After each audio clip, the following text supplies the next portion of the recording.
hari pertama ditinggal Gibran, aku langsung ini tadi habis dari bandara ya, aku langsung ini istirahat sebentar, tidur lagi. Kebetulan anakku belum bangun kan, karena aku kayak pusing banget gitu.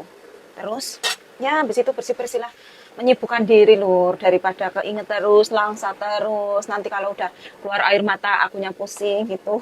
Tapi kalau lihat ini ya Allah, itu jajan yang aku beli. Sebenarnya ini bukan, untungnya ini bukan yang kesukaannya Gibran, cuman ini buat oleh-oleh kalau misalkan ada tetangga datang atau saudara datang gitu, dibagi-bagikan bisa. Nah, di sini tuh aku udah bawain berapa bungkus lah ya. Terus yang ini nggak muat, kopernya keburu jebol kan, sedikit. Jadi aku nggak tahu masukin gitu.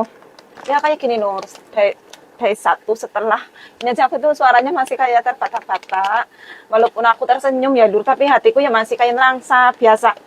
Jam segini ngeliat Gibran itu ada lagi main sama nenek gitu, apa nonton TV apa mainan HP gitu. Sekarang udah nggak ada. Ya semoga nanti kita cepet ketemu lagi gitu. Aku lagi godok sayur. Kalau nggak menyibukkan diri ya nanti berlarut-larut ya Lur. Walaupun ini nanti malam nggak tahu ding. Kalau malam datang pas tidur pasti kan keinget lagi. Kalau lagi sibuk nggak, apalagi pas lagi ngomong nenekku ya udah ya kayak kecelimur kayak gitu lah Lur. Kecelimur kalian tahu nggak kayak gitu. Ya semoga cuman aku udah lega, Gibran itu udah nyampe Indonesia, udah sama keluarga, udah dijemput gitu.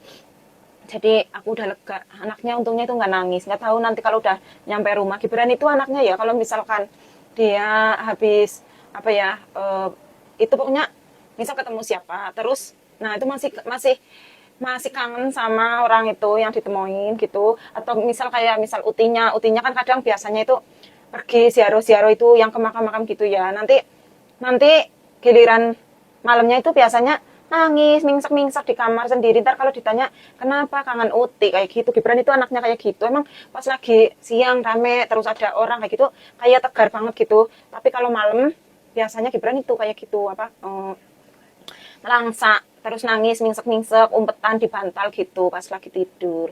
Nanti kalau misalkan di yang udah biasanya kayak gitu ya, kalau misal ditanya, ih Gibang kenapa nangis, malah bukannya diem, ya tambah wah kayak gitu. Makanya aku sebenarnya bukan yang kuat banget itu ya, nggak yang terlihat seperti kuat banget. Itu aku nahan banget, saking nahannya gitu.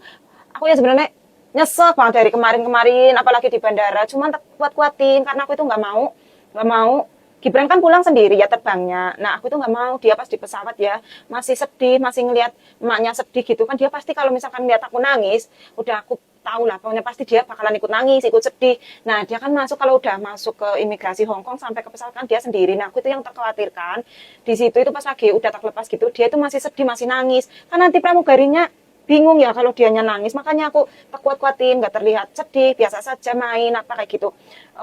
Aku ngomong walaupun tenggorokannya udah sakit banget gitu ya, itu aku tahan-tahanin jangan sampai aku kelihatan sedih, kelihatan nangis. Makanya aku nangisnya itu setelah dia nggak kelihatan, baru aku itu kayak udah ini apa ya, nggak terbendung lagi gitu lur. Ya seperti itulah, makanya tak kuat-kuatin jangan sampai aku nangis di depannya Gibran, takutnya ya gitu. Kecuali kalau misalkan pulang ada, nggak misal pulang bukan sama aku tapi keluarga yang lain, dia nangis kan nanti ada misal di pesawat ada yang jagain ya. Tapi kan karena dia itu sendiri, aku tuh khawatirnya seperti itu, nanti malah pramugarinya bingung kalau misal Gibran itu. Aku itu pinginnya dia menikmati apa ya, perjalanannya, menikmati itu pas penerbangan di atas kayak gitu. Pas kesini kan malam jadi nggak bisa ngeliat apa sekitar sekitar luarnya gitu. Nah hari ini tuh dia terbangnya pas pagi, jadi bisa ngeliat sekeliling di samping jendela seperti itu. Alhamdulillahnya, makanya aku tak tahan-tahanin jangan sampai aku nangis di depannya Gibran. Pasti dia akan ikut nangis. Kalau udah nangis ya bisa-bisa itu dia jalan dari pas aku lepasin gitu, dia jalan ke gate itu. Kalau di Hongkong itu kan gate-nya sampai ratusan, itu rada jauh. Takutnya dia masih mingsek-mingsek nanti malah kedongsok-dongsok. Terus apa nggak fokus jalan gitu. Kasihan yang mendampinginya nanti malah bingung. Begitu. Ya seperti ini dari satu. Nanti nggak tahu kalau aku pas sudah mau tidur ya, aku melihat sekeliling ternyata terasa sepi.